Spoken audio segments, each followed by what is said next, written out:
बिस्मिल्लाहिर्रहमानिर्रहीम। अस्सलामुअलैकुम। कैसे हैं आप सब? मैं बिल्कुल ठीक हूँ और आज मैं आप लोगों के लिए एक बहुत ही मज़ेदार और शानदार रेसिपी लेके आई हूँ।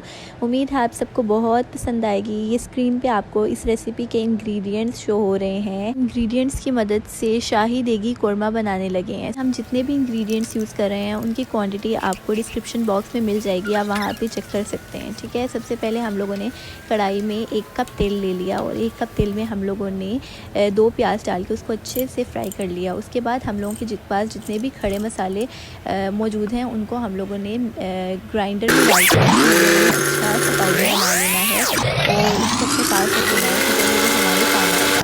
सबसे पहले यहाँ पे आपको जैसे नज़र आ रहा है कि हमारा जो प्याज है वो अच्छे से ब्राउन हो गया है और हमने उसको एक निकाल के एक अलग प्लेट में अपने पास स्टोर कर लिया है। और उसके बाद हम लोग उसी तेल में अपनी चिकन को अच्छे से फ्राई कर रहे हैं और हम लोग इसको उस वक्त तक फ्राई करेंगे जब तक इसका कलर गोल्डन ब्राउन नहीं हो जाता।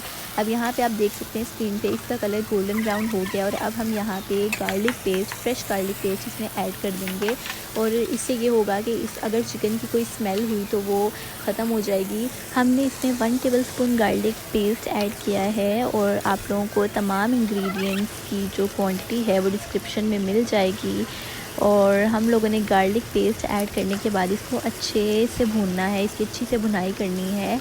और आप देख सकते हैं कि स्क्रीन पे इसका कितना खूबसूरत कलर आ गया है। आप लोगों ने इसको इतना ही फ्राई करना है। फ्राई करने के बाद आप लोग देख सकते हैं इसका बहुत प्यारा कलर आ गया है और उसके बाद हम लोगों ने इसकी जो लिड है उसको कवर कर देना है और हम लोगों ने इसको स्टे पे रखना है तकरीबन 2 मिनट के लिए।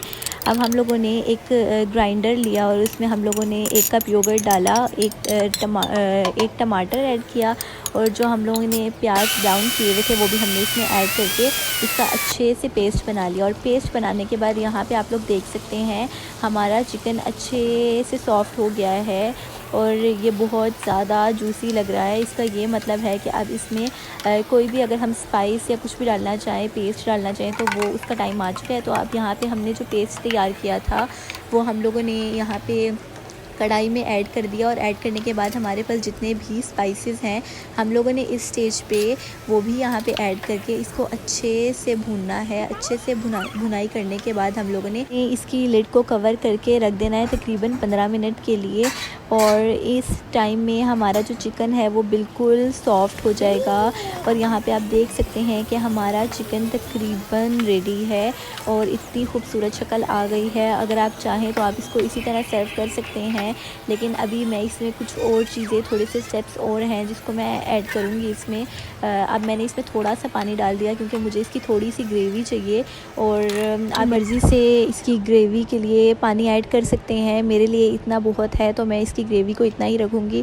अब रोस्टेड और क्रश्ड आलमंड्स से ऐड कर दिए हैं और मैं इसकी लिड को 5 से 7 मिनट तक रख दूँगी और यहाँ पे हमारा कोरमा बिल्कुल तैयार है। अब ये स्टेज है, आप इसको डिश आउट कर लें और यहाँ पे आप देख सकते हैं कि इसकी कितनी खूबसूरत शक्ल आ गई है और इसकी बहुत प्यारी खुशबू आ रही है। हमारे कोरमे की फ़ाइनल लुक। उम्मीद है आपको ये रेसिपी बहुत पसंद आई।